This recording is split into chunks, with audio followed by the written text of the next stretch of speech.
Eu fui muito feliz lá dentro, não tenho nenhum problema Claro. com a Globo e realizei sonhos que eu sequer tive. Aham. Eu fiz muita coisa legal, tenho entrevistas antológicas. Pô, você tava falando aqui do... Antes, você tava comentando de a bucket list, assim, né, das entrevistas. Pra mim falta um cara na minha vida, você tem noção de que honra é isso? A única pessoa que eu não entrevistei na minha vida e provavelmente não vou entrevistar é o Michael Jordan. Todos os outros que eu sonhei e outros que eu nem sonhei, eu entrevistei. Tipo quem? Pô, Kobe. Eu fiz uma exclusiva com o Kobe na África do Sul durante a Copa do Mundo. Depois dele sair de Soweto, onde ele foi dar aula de iniciação esportiva para as crianças. Olha que coisa maravilhosa. Eu e o Kobe. Quanto tempo? 15 minutos. Muito bom. Muito bom. Muito bom. Eu entrei ao vivo com o Hamilton Como é no o Kobe? Jornal Mas Nacional. o Kobe. Cara, Hamilton, foda-se. Quer saber o Kobe? Kobe foda demais. Foda demais. Legal, cara, gente Incrível. boa. Eu tinha um entrevistado no All-Star Game da NBA, mas ali um entrevistão, coletivão, joga o microfone e reza pra ele ouvir tua pergunta e pra ele responder.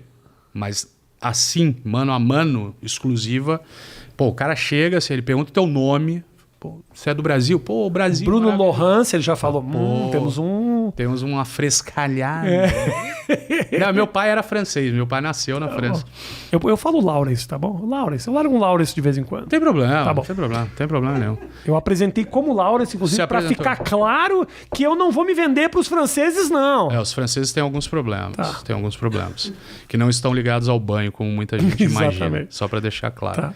Cara, o Kobe chega, o cara pergunta teu nome. Assim, isso já é, pra mim, já é de uma educação que não é algo que tenhamos habitualmente no Brasil. E aí ele falou: a hora que você estiver pronto, eu estou. Óbvio que a entrevista tinha algumas coisinhas que eu precisava perguntar.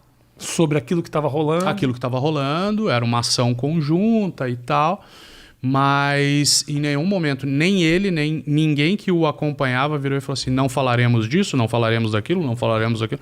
Fica à vontade e faz o seu trabalho. O que você perguntou pra ele que você queria Cara, muito perguntar? Eu perguntei muito, assim, o Brasil estava buscando o Hexa e ele também, né?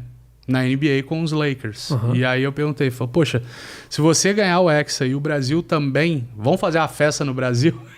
Ele falou, pô, demorou, agora. E perguntei muito sobre a relação das crianças, a coisa da troca de olhares, porque as crianças não falam com Kobe Bryant e muitas delas provavelmente nem sabiam quem exatamente era o Kobe Bryant. Sim. Mas ele respondeu um negócio espetacular. Ele falou, cara, elas não precisam falar, eu só olhava. O brilho no olhar das crianças, a alegria de alguém estar dedicando tempo a elas já era algo espetacular, assim. Legal. E aí batemos um papo sobre Copa do Mundo. Ele era apaixonado por futebol, porque ele morou na Itália há muito tempo. Tanto que o ídolo dele é o Oscar. É o Schmidt. Oscar, que jogava contra o pai dele. O Oscar era o cestinha do campeonato italiano, se eu não me engano, da segunda divisão durante um tempo, depois foi da Depois primeira da divisão. primeira, E o pai do Kobe era o segundo cestinha. Então o ídolo do Kobe era o Oscar Schmidt. Olha que coisa maravilhosa, hein? Isso é muito, muito bacana. E um cara. E aí você percebia que quando o cara atinge um nível Kobe Bryant, esse cara não vai ser cuzão com você nunca. O cara, quando ele é absolutamente bem resolvido de quem ele é e tem total domínio da dimensão que ele alcança, ele jamais vai ser cuzão com você. Isso eu aprendi com os maiores do esporte. Quem é cuzão é o que tá no meio, né? É o cara que é inseguro, Rafinha. É o cara que nem... Ele ainda tá entendendo o papel que ele tem e ele não tem a dimensão exata do alcance que ele tem, de quão importante ele é. Aí ele vira um bunda mole, ele vira um cuzão e se esconde nessa máscara, que a gente chama de mascarado e tal.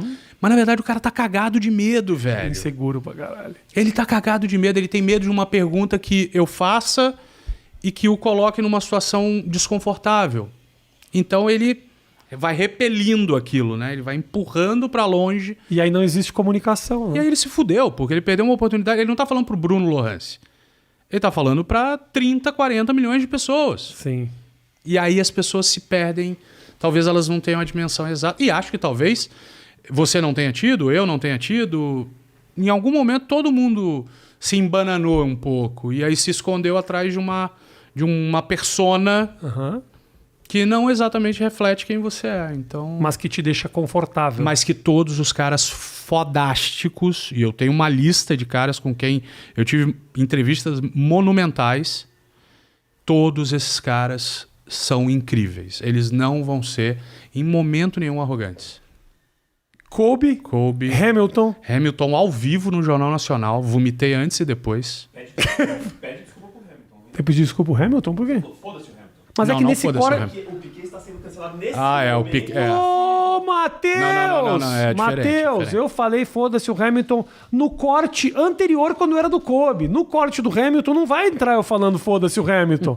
Eu falei foda-se porque eu queria ouvir do Kobe. Porque eu queria ouvir do Kobe. Porque pra gente o Kobe é maior do que o Hamilton. Não, mas o Pronto. Piquet fala do Hamilton criticando o Hamilton. Eu falei foda-se o Hamilton porque eu queria ouvir do Kobe. É diferente. o Kobe é... Não, mas o Hamilton é do... Não, eu Cara, assisto... o Hamilton é só do um pouquinho. caralho. Eu vou corrigir aqui o meu problema. Eu assisto Drive to Survive. Eu nem sou... Olha, eu posso te falar, tem uma série da Netflix que eu indico pra todo mundo, chama Dirigir para Sobreviver. Eu nem sou fã de Fórmula 1. Eu também. Não assisto. Eu também. Mas aquela série é sensacional. E o Hamilton é um cara do caralho. É um cara foda. Curtiu esse trecho do papo? Então faz o seguinte, clica aqui pra assistir o papo na íntegra ou então clica aqui pra assistir mais um trecho da mesma conversa. Valeu.